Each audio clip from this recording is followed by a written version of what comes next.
કેમ છો મેહુલ સર? કેવું છે સર, મજામાં? બસ મજામાં. Good. સર, એક પ્રશ્ન હતો કે રેવન્યુ તલાટીની પરીક્ષા સંભવિત 14 સપ્ટેમ્બરના રોજ એનું આયોજન કરવાનું છે. તો રેવન્યુ તલાટીની તૈયારી કરતા આપણા જે ગુજરાતના વિદ્યાર્થી મિત્રો છે, તો એમણે અત્યારે નવા વિષયો તૈયાર ન કરે, જેટલું તૈયાર કરી લીધું છે એનું રિવિઝન કરવાનું. તો રિવિઝન માટે સાહેબ શું કરી શકાય? હવે 19 દિવસ જેવો સમય બાકી રહ્યો હોય તો સ્વાભાવિક છે કે આખો કોઈ નવો વિષય શરૂ કરવા જાઓ અથવા તો નવા વિષયો શરૂ કરીને તૈયારી કરવા જાઓ ને તો એ તૈયારી ન થાય. એના માટે હવે તમારે રેપિડ રિવિઝન જેવું કંઈક હાથ ધરી લેવું પડે. તો એના માટે સાહેબ કઈ આયોજન કરવું પડે? હા, ચોક્કસથી. અને જ્ઞાન લાઈવની સંપૂર્ણ ટીમે તમારા માટે રેપિડ રિવિઝન જે છે એ શરૂ કરેલું છે અને રેપિડ રિવિઝન માટેનો એક વર્કશોપ આયોજિત થઈ ગયેલો છે અને એ વર્કશોપની અંદર તમે જોડાશો તો 120 કલાકની આજુબાજુ 15 જેટલા વિષયો અને જ્ઞાન લાઈવની સમગ્ર ફેકલ્ટી ટીમ જે છે એ તમને સરસ મજાનું રેપિડ રિવિઝન કરાવશે સાહેબ.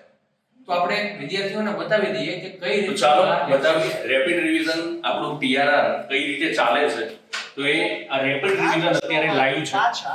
પાછા મિત્રો રસાયણ વિજ્ઞાનના પ્રશ્નો 11 હતા. એટલે રસાયણ વિજ્ઞાન ખૂબ જ અગત્યનું અને એમાં પણ એસિડ બેઝ નો પ્રશ્ન, એક ખાદ્ય પદાર્થના એસિડ અને એ ના હોય તો pH. તો જોયો મિત્રો, આ છે આપણું TRR તલાટી રેપિડ રિવિઝન, જેની અંદર તમે જોડાઈને હજુ પણ તમારી તૈયારીને ધારદાર બનાવી શકો છો.